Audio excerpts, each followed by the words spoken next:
नमस्कार, आप देख रहे हैं आज तक। आपके साथ मैं हूं सईद अंसारी।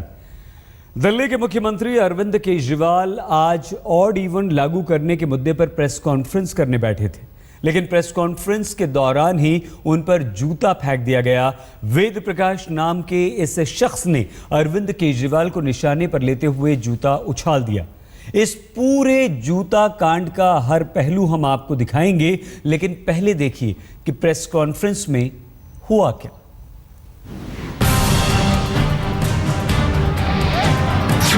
दिल्ली के सीएम पर जूता अटैक। इंक अटैक के बाद जूता अटैक।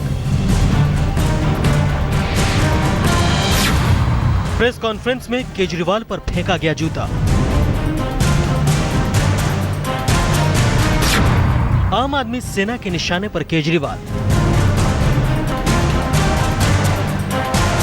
ये देखिए, वेद प्रकाश नाम के शख्स के हाथ में जूता। अरविंद केजरीवाल ने ऑड इवन के मसले पर अपनी प्रेस कॉन्फ्रेंस शुरू ही की थी कि वेद प्रकाश उठ खड़ा हुआ।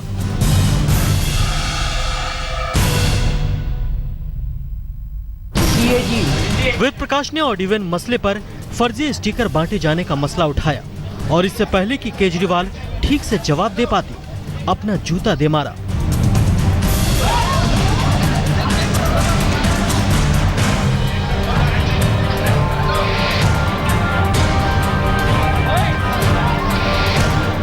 सीधे केजरीवाल को निशाने पर रखकर जूता फेंका गया। प्रेस कॉन्फ्रेंस में हर शख्स सन्न।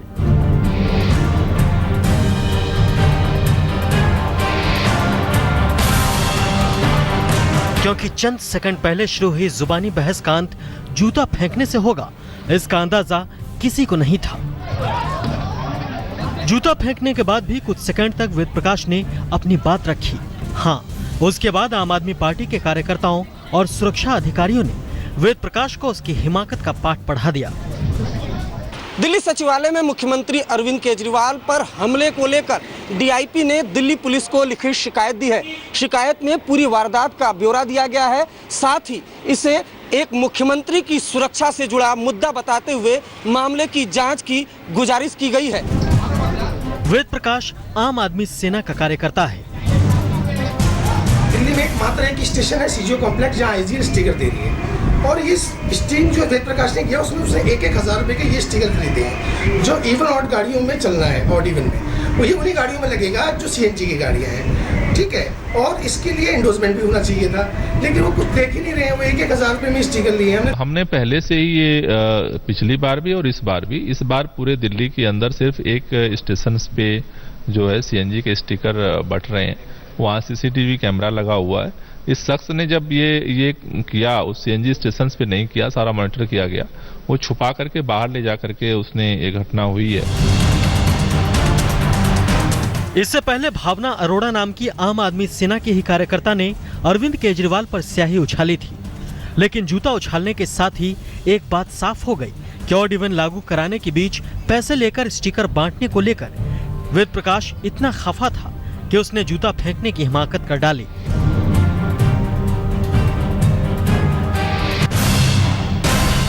आम आदमी सेना का मुख्यमंत्री अरविंद केजरीवाल पर यह दूसरा हमला है। दोनों ही मुद्दे ऑड इवन योजना से जुड़े हुए हैं, लेकिन दूसरी तरफ सवाल सुरक्षा एजेंसियों पर भी खड़े होते हैं। लेकिन जिन सीएनजी स्टिकर को लेकर यह स्टिंग ऑपरेशन किया गया है, क्या सरकार ने इसको लेकर कोई रुख अपनाया है? कैमरा पर्सन वाहिद के साथ पंकज जैन, दिल्ली, आज तक। आइए इस वक्त हम आपको सीधे लिए चलते हैं हमारे संवाददाता अरविंद ओझा के पास। अरविंद, पुलिस ने पूछताछ में इस शख्स से क्या कुछ अभी तक निकलवाया है, क्या कुछ हो पाया है?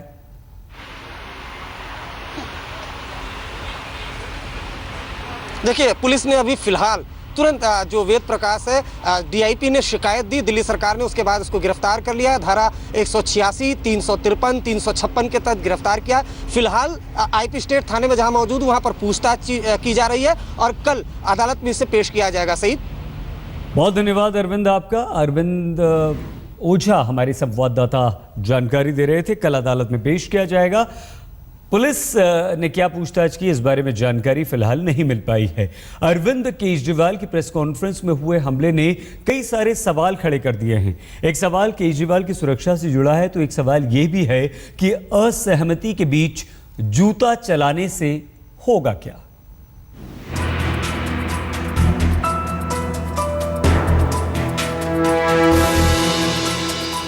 गौर से देखिए इस शख्स को। यह वेद प्रकाश है, आम आदमी सेना का कार्यकर्ता। इसकी वो हिमाकत देख लीजिए जिससे न केवल केजरीवाल सन है बल्कि आम आदमी पार्टी भी और बाकी राजनीतिक दल भी। जी, वेद प्रकाश का आरोप है कि फर्जी सीएनजी स्टिकर को लेकर पूरा घोटाला हुआ है, लेकिन सरकार ने कोई कार्रवाई नहीं की।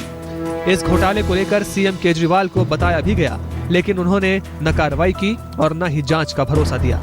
आम आदमी सेना का आरोप है कि केजरीवाल की आंख के नीचे फर्जी सीएनजी स्टिकर का घोटाला हुआ और वो आंख मूंदे बैठे हैं। लोगों में फर्जी स्टिकर को लेकर नाराजगी है और जब सरकार सुनेगी नहीं तो गुस्सा तो फूटेगा ही। ये मुख्यमंत्री को सोचना चाहिए था कि ऑड इवन पे ज्यादा ध्यान न देके भ्रष्टाचार को रोकना चाहिए था। ऑड इवन चल रहा है, हमें बहुत अच्छा लगता है ऑड इवन हो रहा है, लेकिन आप उस पर भ्रष्टाचार ना करें। भ्रष्टाचार ये हुआ है और इसका स्टिंगर ये सीढ़ी है। हम लोगों को ऐसा नहीं है, हम भ्रष्टाचार के खिलाफ अरविंद से सीखा हुआ पाठ है, हम अरविंद से सीख के ही लड़ रहे हैं। आज अगर अरविंद भ्रष्टाचार की तरफ बढ़ गए तो हम तो अरविंद से भी लड़ेंगे। दरअसल आम आदमी सेना ने ऑड इवन लागू होने के बीच फर्जी स्टिकर से जुड़ा एक स्टिंग किया था। इस स्टिंग को कथित तौर पर सरकार ने गंभीरता से नहीं लिया तो वेद प्रकाश ने मुख्यमंत्री पर जूता फेंक दिया। लेकिन इस घटना ने कई गंभीर सवाल खड़े कर दिए। मसलन, क्या मुख्यमंत्री की सुरक्षा में चूक हुई? क्योंकि मुख्यमंत्री की प्रेस कॉन्फ्रेंस में आम आदमी सेना का कार्यकर्ता न केवल पहुंचा बल्कि जूता फेंकने में कामयाब भी हुआ। क्या मुख्यमंत्री अरविंद केजरीवाल ने वास्तव में फर्जी स्टिकर घोटाले को नजरअंदाज किया है? कहीं आम आदमी सेना का जूता अटैक पब्लिसिटी पाने का हथकंडा तो नहीं? और अगर आम आदमी सेना घोटाले को लेकर गंभीर भी है तो भी क्या मुख्यमंत्री पर जूता उछालना समस्या का हल है? क्योंकि नाराजगी की अपनी वजह हो सकती है, लेकिन जूता उछालने से क्या हासिल होगा? जिस प्रकार से दिल्ली की जनता ने अभूतपूर्व समर्थन देकर 70 में से 67 सीटें हमें दी और पंजाब और अन्य राज्यों में जिस प्रकार से हमें समर्थन मिल रहा है, उससे कहीं ना कहीं घबराए हुए हैं और वे इस प्रकार की हथकंडे अपनाते हैं। कभी स्याही फेंक देते हैं, कभी अंडा फेंक देते हैं, कभी जूता फेंक देते हैं। ये उनकी मानसिकता दर्शाता है। जो उनका धर्म है वे करें, जो हमारा धर्म है हम करें। जहां तक इसका राजनीतिक पहलू का सवाल है, मेरा ये मानना है कि तमाम राजनीतिक दलों को एक स्वर में इसकी निंदा करनी चाहिए। दिल्ली के मुख्यमंत्री अरविंद केजरीवाल पर जब स्याही फेंकी गई थी तो फेंकने वाली महिला ने भ्रष्टाचार का आरोप लगाया था। आज भरी प्रेस कॉन्फ्रेंस में जब उन पर जूता फेंका गया तो भी भ्रष्टाचार की बात की गई। अब सवाल ये है कि आखिर कोई इतनी हिम्मत कैसे कर गया कि भरी प्रेस वार्ता में मुख्यमंत्री पर जूता फेंक जाए। अब सवाल ये भी है कि आखिर आम आदमी पार्टी इस पर क्या रुख अपनाएगी। आम आदमी पार्टी एक तरफ जांच की मांग कर रही है, वहीं दूसरी तरफ जांच तो इसकी भी होनी चाहिए कि आखिर इसके पीछे कौन लोग हैं।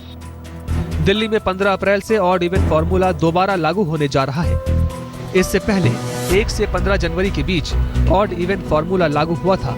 स्कीम के तहत पेट्रोल और डीजल कारों को उनके रजिस्ट्रेशन नंबर के आधार पर सड़क पर उतरने की इजाजत दी गई है, जबकि सीएनजी कारों को छूट दी गई है।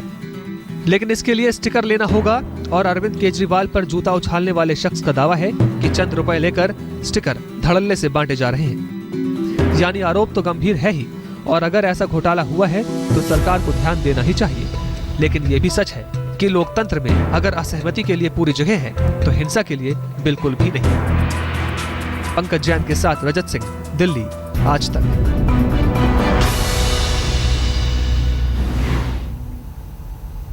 दिल्ली के मुख्यमंत्री अरविंद केजरीवाल पर हुए जूता अटैक की चौतरफा निंदा हो रही है।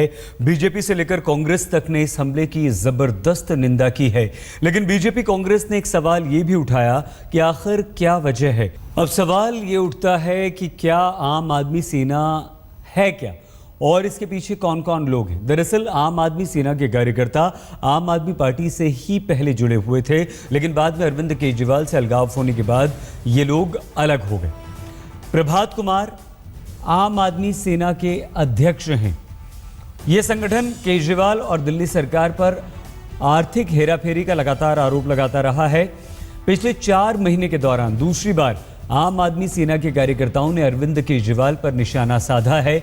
जनवरी में भावना अरोड़ा नाम की लड़की ने केजरीवाल पर स्याही फेंक दी थी, तो आज इसके एक और कार्यकर्ता वेद प्रकाश ने मुख्यमंत्री अरविंद केजरीवाल पर जूता फेंका है।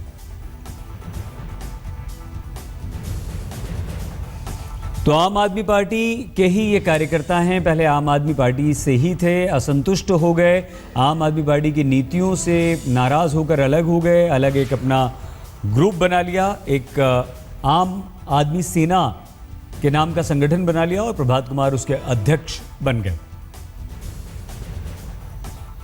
रुख अगली खबर का।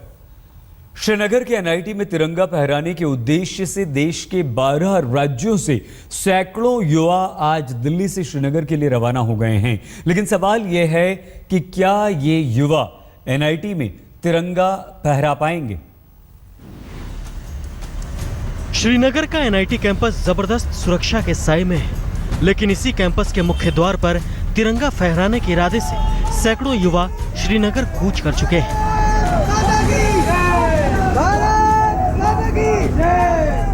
दरअसल कैंपस के भीतर की इस तस्वीर ने देश को हिलाकर रख दिया है। कहा गया था कि छात्रों को तिरंगा नहीं फहराने दिया गया,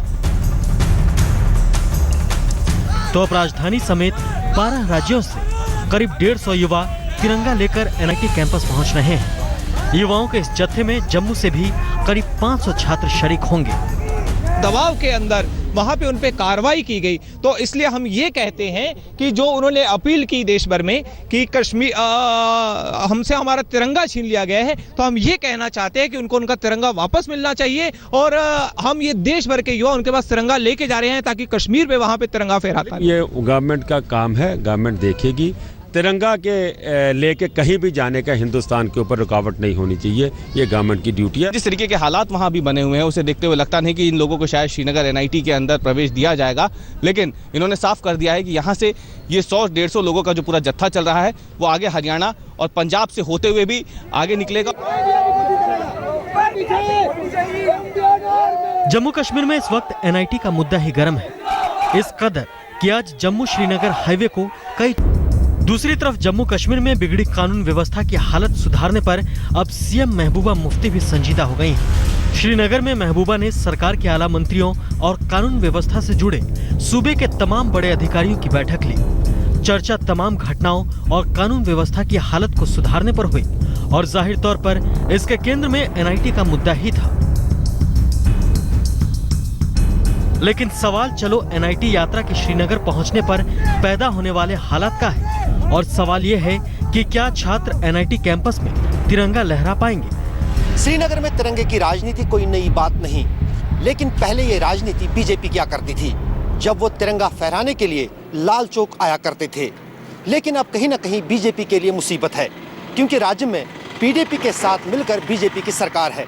अब देखना दिलचस्प ये होगा कि क्या जम्मू कश्मीर सरकार इन युवाओं को श्रीनगर के एनआईटी में तिरंगा फहराने की इजाजत देती है या नहीं। कैमरामैन तारिक लोन के साथ अशरफ आनी, श्रीनगर, आज तक।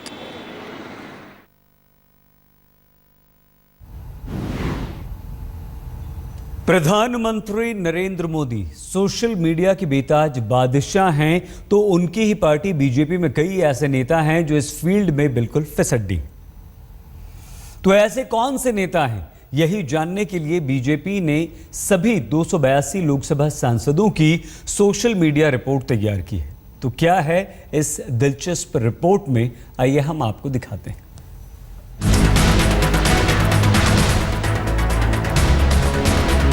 प्रधानमंत्री Narendra Modi social media king हैं। देश में अमिताभ बच्चन के बाद दूसरे सबसे लोकप्रिय शख्स हैं मोदी, और देश के सबसे लोकप्रिय राजनेता हैं मोदी। मोदी सोशल मीडिया की अहमियत समझते हैं, लेकिन उनकी लाख कोशिशों के बाद पार्टी के तमाम सांसद सोशल मीडिया की अहमियत समझ नहीं पा रहे हैं। मीडियम का हर प्रचार साधन का अपना अपना एक दायरा है, उसकी एक अपनी भूमिका है। सोशल मीडिया का एक बहुत बड़ा दायरा है, इससे कोई इनकार नहीं कर सकता, परंतु साथ ही साथ हमारे सांसद और विधायक जिन जिन क्षेत्रों से आए हैं, लद्दाख से लेकर के कन्याकुमारी तक, वहाँ ऐसे भी क्षेत्र हैं जहाँ सोशल मीडिया चाहे उसकी पहुँच ना हो, परंतु हमारे विधायक या हमारे सांसद की पहुँच बनी हुई है। आलम यह है कि 2 साल बीतने के बाद भी पार्टी के 282 सांसदों में से 82 सांसदों ने न तो फेसबुक और न ही ट्विटर पर अकाउंट खोला है। और इन नेताओं में सबसे वरिष्ठ नेता लाल कृष्ण आडवाणी भी शामिल हैं। उत्तर प्रदेश में 80 लोकसभा सीट में से 71 सीट पर जीतने वाले सांसदों में से 37 सांसदों के फेसबुक और ट्विटर पर अकाउंट नहीं है। बाकी के 200 सांसदों में ज्यादातर सांसद नहीं के बराबर ही सोशल मीडिया पर सक्रिय हैं। तो एक दूसरे से मित्रवत हम लोग बातचीत करके और पार्टी की तरफ से भी ऐसे लोगों को निश्चित रूप से आगे कराने की आवश्यकता जो है वो किया जाएगा, इसमें कहीं दो मत नहीं। पीएम मोदी ने सोशल मीडिया पर सांसदों की सक्रियता के बाबत जो रिपोर्ट तैयार कराई है उसमें उन्हें और सुषमा स्वराज को आदर्श और गृह मंत्री राजनाथ सिंह को खासा सक्रिय बताया गया है। रिपोर्ट में सांसदों को सुझाव दिया गया है कि उन्हें अपने मोबाइल पर नरेंद्र मोदी ऐप और ट्रांसफॉर्मिंग इंडिया ऐप डाउनलोड करना चाहिए। इसके अलावा केंद्रीय मंत्रियों के फेसबुक और ट्विटर अकाउंट के साथ साथ बीजेपी का फेसबुक और ट्विटर खाता फॉलो करना चाहिए ताकि उन्हें सरकार और पार्टी के बारे में ज्यादा से ज्यादा जानकारी मिल सके। सांसदों को चाहिए कि वो सूचनाओं को ज्यादा रीट्वीट और लाइक करें ताकि जनता को सरकार की योजनाओं और स्कीम के बारे में सोशल मीडिया से जानकारी मिल सके। लेकिन सवाल यह है कि क्या रिपोर्ट भर बनाने से सांसद और नेता सोशल मीडिया की उपयोगिता समझ पाएंगे, क्योंकि अभी भी ज्यादातर नेता यही मानते हैं कि सोशल मीडिया शहरी माध्यम है और छोटे इलाकों में इससे लोगों को प्रभावित नहीं किया जा सकता। अब आप समझ ही चुके होंगे कि सोशल मीडिया ने आम जनता के ही नहीं बल्कि राजनेताओं के जीवन पर भी प्रभाव डालना शुरू कर दिया है। लेकिन प्रधानमंत्री नरेंद्र मोदी और अमित शाह को ये समझना होगा कि सोशल मीडिया के जरिए जनता और कार्यकर्ताओं से सिर्फ औपचारिक संवाद ही हो सकता है, उनके दिलों के साथ जुड़ाव नहीं हो सकता है। कैमरामैन राकेश के साथ हिमांशु मिश्रा, दिल्ली, आज तक। और आइए बात सूखे से पैदा हुई स्थिति की। अभी अप्रैल का महीना चल रहा है लेकिन देश के कई इलाकों में पानी की कमी से हाहाकार मच गया है। सबसे बुरा हाल महाराष्ट्र, कर्नाटक और उसके बाद मध्य प्रदेश का है। स्थिति यह है कि नासिक का रामकुंड 139 साल में पहली बार सूखा पड़ा है।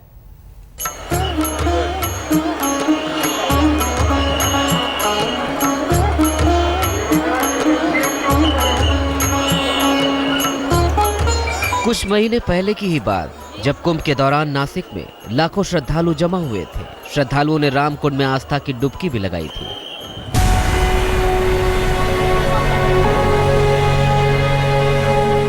और करीब 9 महीने बाद रामकुंड की तस्वीर ही बदल गई। गुड़ी पड़वा पर पवित्र स्नान करने पहुंचे श्रद्धालुओं को मायूसी हाथ लगी। डुबकी लगाना तो दूर, लोग हाथ धोने को तरस गए।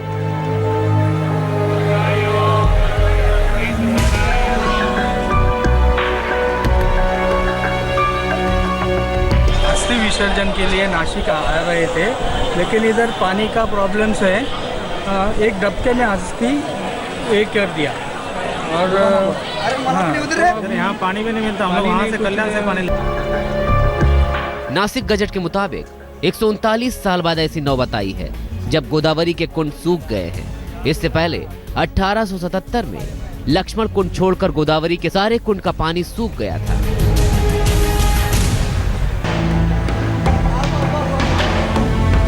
महाराष्ट्र के लातूर में भी हालात बुरा है।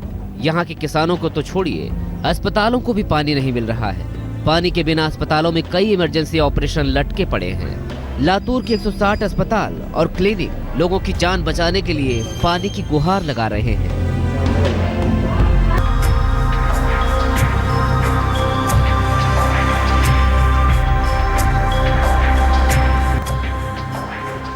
सूखे का कहर महाराष्ट्र से सटे कर्नाटक में भी है।